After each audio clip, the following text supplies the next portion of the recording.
Tiger Stadium, or also known as Navin Field, Briggs Stadium, or even The Corner for its location at the intersection of Michigan and Trumbull Avenue.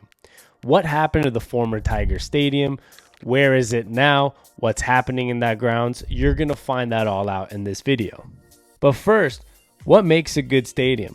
Well, that answer can vary. For some people, it's the brand new amenities of a SoFi Stadium in Los Angeles that looks like a spaceship. I also have fun in those stadiums.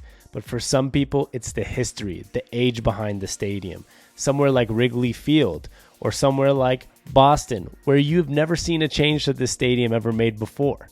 So there's a big difference between being beautiful on the eyes and seeing true history. But this is why sometimes seeing an abandoned stadium hurts my soul. Unfortunately, at the turn of the century, the former Tiger Stadium, a beloved Detroit area landmark, fell from grace. The Detroit Tigers were founded in 1901, making the franchise one of the earliest existing teams in MLB history. In 1912, the Detroit Tigers played their home opener at Navin Field in the Corktown neighborhood of Detroit. Not only did the Detroit Tigers play there for 80 years, yes, 80 full years, from 1912 to 1999, but the Detroit Lions of NFL football, yes, those Detroit Lions, also played there for 34 years, from 1938 to 1974, and they even hosted 2 NFL championship games there in 1953 and 1957. Yes, basically the Super Bowl before the Super Bowl got its name in 1967. It used to be the NFL championship. Same thing though. There are 2 other notable events that happened at Tiger Stadium that must be mentioned for sports fans here before I get back to baseball.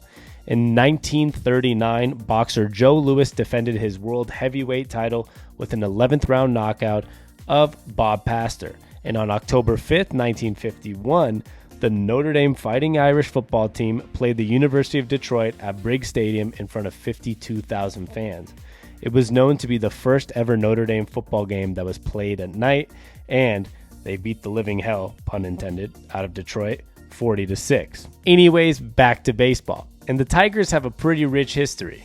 They've won 4 World Series in their history in total, and all 4 of them came during the time that they were at this stadium, winning in 1935, 45, 68, and 84. They had a pretty big gap between each one, but that's what makes it such a legendary franchise. They were winning so many years apart and kept on winning. The stadium also hosted the 1941, 51, and 71 MLB All-Star games. And the biggest story of them all, one that maybe everybody, baseball fan or not, knows, it was the stadium where New York Yankees legend Lou Gehrig famously benched himself during what would be the final game of his career due to ALS, which is now known as the Lou Gehrig disease as well. That not only ended his career, but a streak of 2,130 consecutive games played. And on top of that all, on July 18th, 1921, Babe Ruth, yes, the Bambino, the greatest of all time, Babe Ruth, hit what is believed to be the longest home run in MLB history. The ball cleared the stadium in center field and landed in the streets. The estimated distance has been listed at 575 feet. But unfortunately, by the mid-1990s, Tiger Stadium had grown outdated, so the team began constructing a new stadium in 1997. The Tigers played their final home game there 2 years later in 1999, before moving over to Comerica Park in 2000. This left Tiger Stadium unused and unfortunately abandoned. After years of effort to preserve the stadium, the city rejected the plans and Tiger Stadium was demolished over a year span. The demolition was final in 2009. But wait, there's actually a happy ending to this story. The original field remains where the stadium once stood.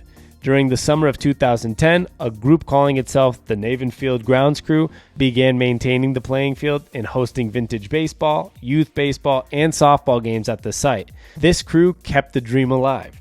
On December 16th of 2014, a $33 million project to redevelop the old Tiger Stadium site was approved by the Detroit Development Corporation. Development plans included a 4-story building alongside Michigan Avenue with about 30,000 square feet in retail space and 102 residential properties. Along Trumbull Avenue, 24 townhomes were planned for sale. Detroit's Police Athletic League, the PAL, headquarters would relocate to the site and maintain the field for good. PAL will build its new headquarters and related facilities on the western and northern edges of the site while preserving the historic playing field for youth sports, including high school and college. Construction began in 2016. And in 2018, the corner ballpark opened the site. So thankfully, now when we look back, even now in 2022, the historic site remains and the love of Detroit Tigers Stadium remains. The best part of it all is you can even visit too.